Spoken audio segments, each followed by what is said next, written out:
Sveiki visi. Kas manęs nepažįsta, aš esu 2 metų gydytoja rezidentė skubiosios medicinos, esu Karilė. 6 mėnesius atlieku ciklą jūsų ligoniniai.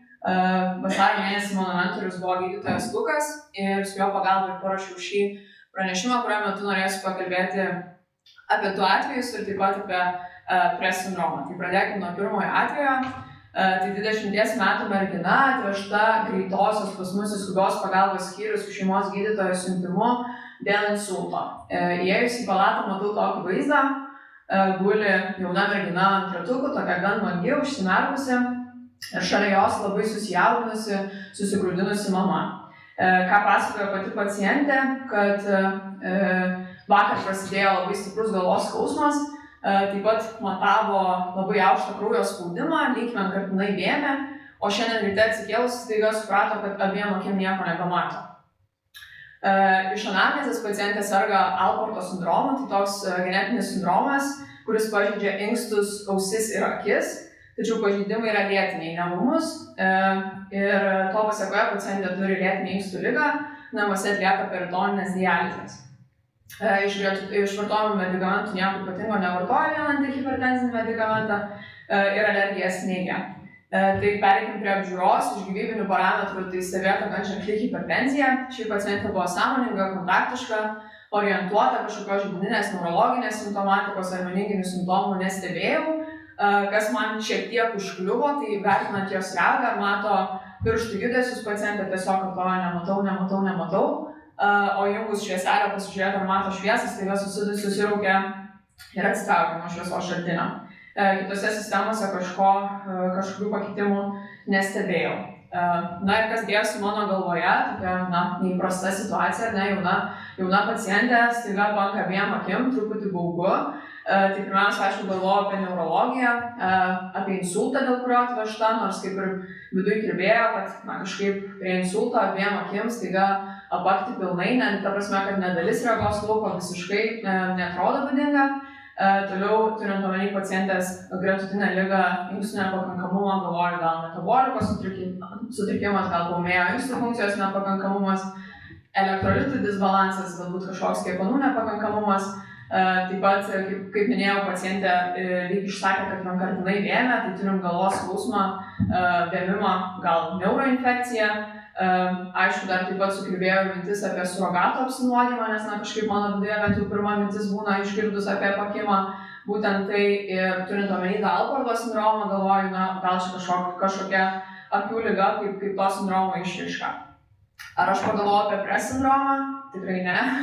Net kažkur giliausiuose užkabarėse apie tai nepagalvojau. Na ir pereikime prie tyrimo, tai ką greičiausiai galima atlikti, tai aišku, kraujo dujas prie lovos, kraujo tyrimai buvo paimti rūšiavimo zonai, galvojau, kad pacientai kuo skubiau reikia papulti į kompiuterinę tomografiją. Na ir mąsčiau, kad būtų gerai, kad kol yra galimybė, gal kad oftalmologas pasižiūrėtų šitą pacientę.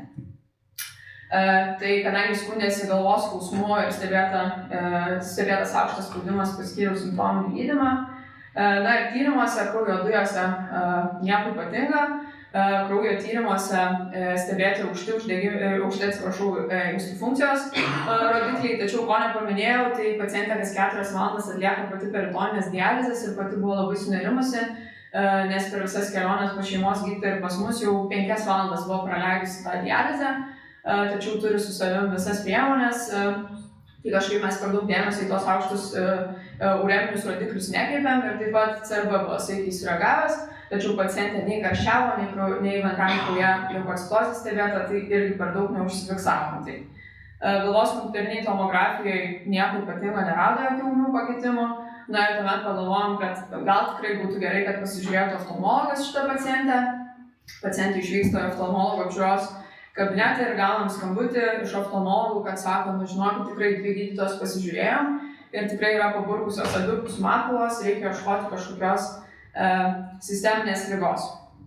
Tai kaip baigėsi šitos pacientės istorija, kol pradėjom galvoti, kur toliau turėtų keliauti ši pacientė, prieina jos sunerimusi mama ir sako, kad aš susisiekiau su mus gydančių nefrologų Santaros klinikose ir jie liepia mums atvažiuoti. Tai vėliau sulaukėm ir iš pačio nefrologo skambučio, kad šiam sindromui yra būdinga skambaus pavadinimo encefalopatija, kurios net neatsimenu, nes skambėjo kaip keiksmažodis. Ir, žodžiu, pacientė iškeliavo į Santaros klinikas. Kiek teko domėtis tenai, buvo gydyta intensyvios terapijos skyriuje dėl išliekančių aukštų ureminių rodiklių taikyta hemodializė, taip pat diagnozuota COVID liga ir atliktame magnete buvo diagnozuotas PRES sindromas. Ir po kelių dienų pacientė atgavo regą ir buvo išleista į namus. Toliau perkime prie antro atvejo, tai antroji pacientė per savaitę laiko priėmimo skyriuje lankėsi 2 kartus. Tai turim 59 metų pacientę, kuri yra atlydėta į skubios pagalbos skyrių, nes belaukiant poliklinikų nefrologo konsultacijos staiga tapo dezorientuota. Pati pacientė skundžiasi, jog jaučia didelį bendrą silpnumą. Ir iš gretutinių ligų žinom, kad turi išplitusią krūties onkologiją, taip pat lėtinę inkstų ligą ir arterinę hipertensiją. Išvartojamų medikamentų taip pat nieko ypatingo, alergijų taip pat neturi. Apžiūrint gyvybiniai parametrai stabilus, pacientė dezorientuota vietoje ir laike, į klausimus atsako ne pagal prasmę, o paliepimus vykdo iš dalies, tačiau kažkokios židinės neurologinės simptomatikos taip pat nestebima. Buvo paimti kraujo tyrimai, belaukiant jų rezultatų skirta infuzoterapija. Ir po kelių valandų staiga pastebima, kad pacientė yra pilnai sąmoninga, 15 balų pagal Glasgow, paliepimus vykdo, į klausimus atsako pagal prasmę, tiesiog skundžiasi, kad kažkaip maudžia pakaušį, pasvaigsta galva, išmatuotas didesnis spaudimas, paskirtas simptominis gydymas ir kadangi tyrimuose nieko jokių pakitimų nerasta, pacientė išrašoma iš skubios pagalbos skyriaus. Ir prasukim laiką maždaug savaitę į priekį. Vasario 27 diena pacientė atvežama jau greitosios į skubios pagalbos skyrių, pati skundų nebeišsako. Žinoma, yra tik tai iš anamnezės, kad dieną prieš turėjo pacientui būti atliktas MRT, tačiau jo nepavyko atlikti dėl pacientės elgesio. Apžiūrint pacientę gyvybiniai parametrai stabilus, pati pacientė dezorientuota, kiek sujaudinta, agituota, paliepimų nevykdo, kitose sistemose nieko ypatingo. Tai vėlgi kokia diferencinė diagnostika, iš esmės labai panaši mano galvoje liejasi kaip ir praeitosios pacientės, gal kiek daugiau dėmesio skyriau neurologijai, turint omeny, kad pacientė serga išplitusių krūties vėžių, galvojau galbūt metastazės, galbūt smegenų edema, lygiai taip pat gal labiau infekcija piršosi, nes žinom, kad vidutinio amžiaus pacientam ir senesniam gali infekcija manifestuoti kaip sąmonės sutrikimu. Ir taip pat šį kartą jūs sukirbėjo, kad gal yra tiesiog delyras kaip iš psichiatrinės pusės. Taip, tai pereikim prie tyrimų. Kraujo tyrimuose pakitimų nerasta, galvos smegenų kompiuteriniai tomografijai, kauluose aprašo stereoblastinės metastazes, o kad apraše radiologas rašo, negalėčiau atmesti PRES, abipus regos nervų dangalų kompleksai praplitę, negaliu atmesti intrakraninės hipertenzijos ir, aišku, derinti su klinika. Dar ko nepaminėjau, kad pacientė buvo tiek agituota, kad tam, kad atliktų kompiuterinę tomografiją, jai teko pasiduoti. Gavus tokius kompiuterinės tomografijos rezultatus, paskirtas priešedeminis gydymas, po ko pacientės sąmonės būklė pagerėjo iki 15 balų. Tuo metu į priėmimą atkeliavo gydytojas psichiatras, pakonsultavo, kadangi pacientė pilnai sąmoninga, aktyvios psichopatologijos nekonstatuota. Ir kadangi apraše buvo įtarta intrakraninė hipertenzija, nusintėme pacientę oftalmologo konsultacijai, kad pažiūrėtų regos nervų diskus ir gaunam skambutį iš oftalmologų, kad žinokit, negalima apžiūrėti pacientės, jinai mums neatsimerkia priešinasi. Pargrąžinus pacientį į skubios pagalbos skyrių stebėta hipertenzija. Kai baigėsi šios pacientės istorija, tai buvo sulaukta dar daug konsultacijų tiek neurochirurgų, tiek terapeutų. Buvo sukviestas konsiliumas, kuris susidėjo iš neurologo, neurochirurgo, gydytojo terapeuto, gydytojo onkologo ir mūsų skubiosios medicinos gydytojo. Ir galiausiai nuspręsta, kad tikslingas gydymas neurologijos stacionare dėl būtent įtariamo PRES sindromo esant tikslingam MRT tyrimui. MRT tyrime aprašė tiek PRES sindromui būdingus pokyčius, tiek leptomeninginės metastazės kamiene, tai kiek teko man bendrauti su neurologais, jie labiau linkę manyti, kad simptomai buvo sukelti tų leptomeninginių metastazių. Tai būtent dėl to, nes pilno tokio pagerėjimo sąmonės skyriuje nebuvo stebėta ir nebuvo stebėta didelių kraujospūdžio svyravimų.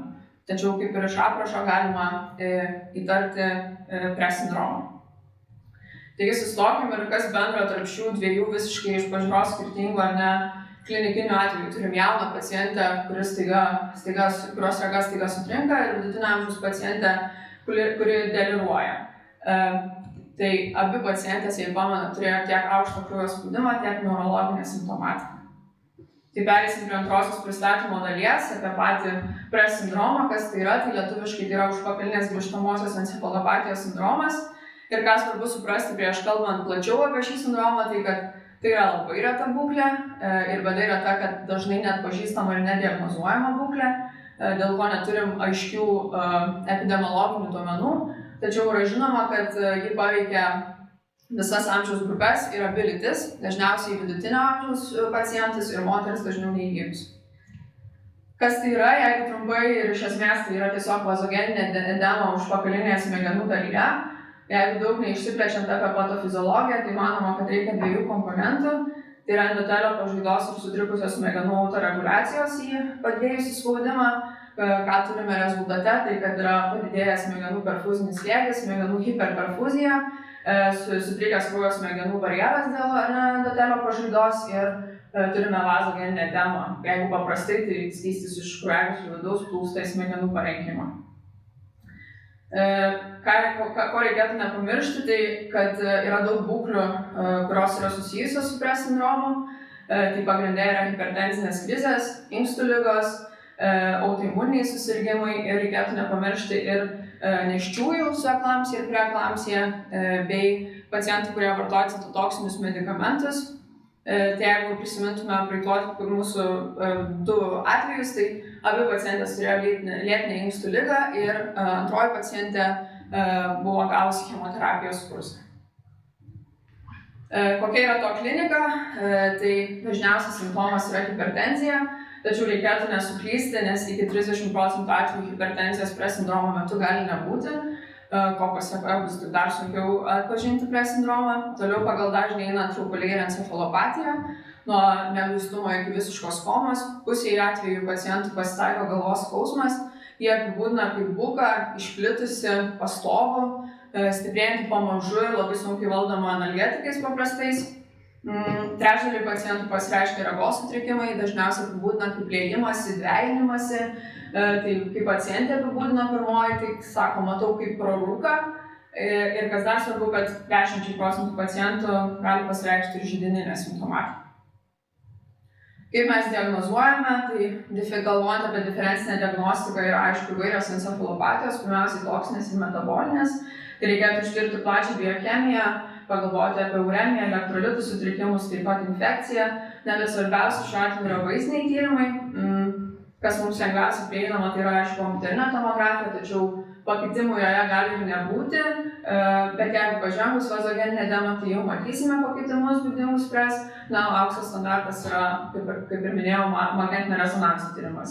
Aišku, jeigu, tarkime, įtarysime neuroinfekciją, reikės vis tiek lumbalinės funkcijos, tai reikia nepamiršti šitų dalykų.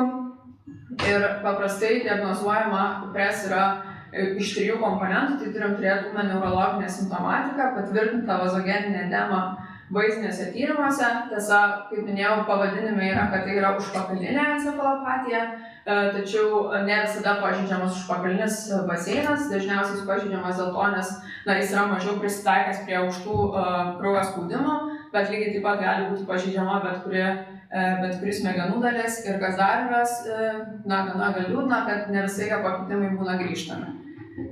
Bet į diagnostiką įeina grįžtamumo komponentas. Tai kalbant apie vaizdinius tyrimus, tai kairėje matote kompiuterinės tomografijos vaizdą, tai matosi užpakalinėse baseinuose, kad seklesnės yra vagos, o dešinėje turime magnetinio rezonanso tyrimą ir matosi tokie balti plotai, tai čia būtent ir būtų vazogeninės edemos požymiai. Koks yra gydymas? Tai svarbiausias tikslas yra mažinti spaudimą. Kiek mažinti spaudimą? Tai tos pačios taisyklės kaip ir šiaip gydant, tarkime, hipertensinės krizės, tai turėtų būti per 1 valandą sumažinamas ne daugiau ketvirčio vidutinio arterinio spaudimo. Ir mūsų tikslas nėra staiga čia ir dabar pasiekti tų gražių skaičiukų, o tą padaryti per pirmas 2 paras. kokius reikėtų rinktis vaistus, tai tuos, kurie yra lengvai titruojami, rekomenduojamas yra labetalojus, taip pat kalcio kanalų blokatoriai, dėl to, nes dažnai būdingas prie sindromui būna vazospazmas, o jie padeda jo išvengti. Na ir reikėtų vengti nitratų ir nanipruso, kad tiesiog nedidinti vazodilatacijos ir tos smegenų edemos. Toliau eina simptominis gydymas, priklausomai nuo to, kokie yra tie simptomai. Reikėtų nepamiršti magnio, ypač kalbant apie nėščiąsias pacientės, jeigu turim traukulius nėščiai pacientai, tada pirmoji eilėje keliauja magnis ir taip pat yra klinikinių duomenų, kad hipomagnezemija prisideda prie sindromo išsivystymo. Na ir paskutinis gydymo žingsnis yra, aišku, gydyti sukėlusią priežastį. Tai pavyzdžiui, taikyti dializės inkstų funkcijos nepakankamumo atveju ar nutraukti kažkokį tai citotoksinį medikamentą. Na ir kokia šių pacientų prognozė? Tai dažniausia komplikacija, kaip visų hipertensinių būklių, yra intrakraninė kraujosrūva. Taip pat reikia nepamiršti, kad šiem pacientam gali prireikti gydymo intensyvios terapijos skyriuje. Tuo atveju nepavyksta spaudimo sureguliuoti peroraliniais medikamentais. Gera žinia ta, kad iki 90% pacientų pasveiksta pilnai, tačiau iki 44% gali išlikti neurologinis deficitas. Taip pat yra rinkas pasikartoti iki 10% atvejų, na ir iki 6% atvejų pasireiškia mirtis. Tai kaip apžvelgus bendrai mūsų pacientės, tai turim vieną sėkmingą atvejį ir antroji pacientė to nepaminėjau, bet gydymo stacionare metu prisidėjo pneumonija, kvėpavimo nepakankamumas ir dėja pacientė mirė. Tai toks yra platus tas prie sindromas ir ką norėčiau, kad išsineštumėte į namus, kad tiesiog nepamirštų apie tai pagalvoti, galbūt kai nesusiveda turim kažkokią ūminę neurologinę simptomatiką ir nesusiveda mums kažkokie taškai, ar sutiksit prie sindromą, labai abejoju, bet jeigu sutiksit, tai žinosit, ką daryti. Tai yra, ačiū.